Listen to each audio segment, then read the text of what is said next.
Let's know about cardiac cycle in 60 second. पहले हम जान जाते हैं कि जो मेन स्ट्रक्चर्स हैं हार्ट के जो कार्डियक साइकिल में इंपॉर्टेंट रोल प्ले करते हैं। Let's know about this is a tricuspid ball, this is a bicuspid ball, इसको मिट्रल बॉल भी कहते हैं। ठीक है, ये हमारा राइट ऑरिकल, इसके नीचे राइट वेंट्रिकल होता है। ये हमारा लेफ्ट ऑरिकल, ये होता है लेफ्ट वेंट्रिकल, जो कि वेंट्रिकल जो होते हैं बड़े होते हैं एज कम्पेयर टू ऑरिकल्स। ठीक है, और ये पुल्मोनरी वॉल और ये है एरोटिक वॉल, जो कि एरोटा में जाके खुलती है और ये लंग्स तक जाती है। ठीक है, लेट्स नो।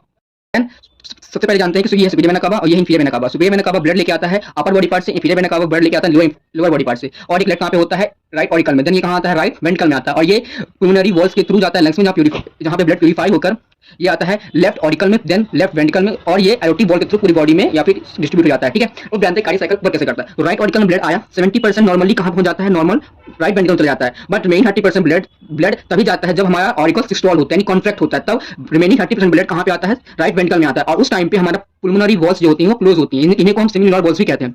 अब 1 सेकंड का ये सिस्टोल होता है, किसका? ऑरिकल्स का। राइट, 1 सेकंड के बाद 3 सेकंड के लिए हमारा लेफ्ट और राइट वेंट्रिकल कॉन्ट्रैक्ट होते हैं। कैसे होते हैं? कॉन्ट्रैक्ट होते हैं किसके लिए? 3 सेकंड के लिए। देन उस टाइम पे हमारा जो ट्राइकस्पिड और बाइकस्पिड बोलते हैं, ट्राइकस्पिड और बाइकस्पिड बोलती है क्लोज होते हैं। इसी टाइम हमारा फर्स्ट हार्ट साउंड आता है। कौन साउंड? फर्स्ट हार्ट साउंड, जिसे हम लव कहते हैं। ठीक है ना, और हमारे पुल्मोनरी वॉल्स और एरोटिक वॉल्स ओपन हो जाते हैं। ठीक, और वो ब्लड कहाँ जाता है? पुल्मोनरी वॉल्स के थ्रू लंग्स में जाता है और एरोटिक वॉल के थ्रू अदर बॉडी पार्ट्स में जाता है। ठीक, और 3 सेकंड के बाद 4 सेकंड के लिए दोनों ही, यानी कि राइट ऑरिकल और राइट वेंट्रिकल दोनों ही जॉइंट डायस्टोल होते हैं, दोनों ही रिलैक्स हो जाते हैं, और इस टाइम पे हमारा पुल्मोनरी वॉल और एरोटिक वॉल क्लोज होते हैं। यहाँ पे हमारा सेकंड हार्ट साउंड आता है, जिसको हम डब कहते हैं। अंडरस्टैंड? अब लेट्स अभी चार्ट से समझते हैं हम। देख रहे हैं यहाँ पे 0.8 सेकंड की कार्डियक साइकिल होती है, जिसमें 0.1 सेकंड के लिए ऑरिकल सिस्टोल होता है, और फिर 0.1 से 0.4 तक, यानी 0.3 सेकंड्स के लिए क्या होता है? वेंट्रिकल सिस्टोल होता है। देन 0.4 से 0.8 यानी कि 0.4 सेकंड के लिए क्या होता है? जॉइंट डायस्टोल होता है। क्या होता है? Joint diastole. इसमें ऑरिकल और वेंट्रिकल दोनों ही क्या रहते हैं?